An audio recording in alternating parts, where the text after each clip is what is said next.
Biblia no, sa Jeremiah 29:11. No, sabi ko nga sa inyo ay ito ay talagang verse na ng bawat isa, mga favorite verse na ng bawat isa.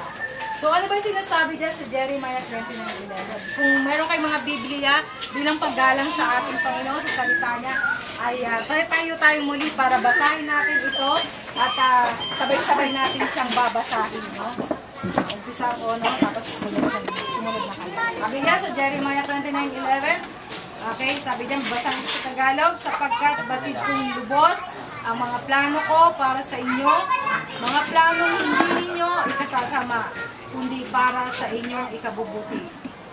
Ito'y mga planong magdudulot sa sa inyo ng kinabukasang punong-puno ng pag-asa. Amen. Mahabuna po tayo.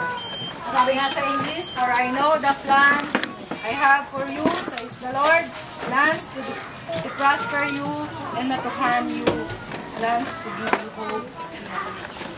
Diba? Yan ay kabisado na natin. Sabi ko, Lord, ba't naman eto pa, gas-gas na. Diba?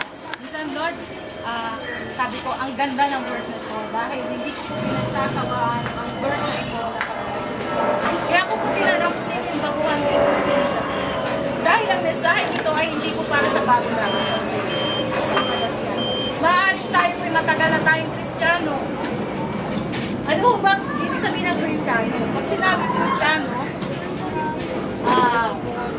sinasabi natin na tayo ay may relasyon sa ating Panginoon Jesus. So pag sinabi mong Kristiyano, kilala mo ang Panginoon Jesus at siya yung tinanggap sa Iglesia.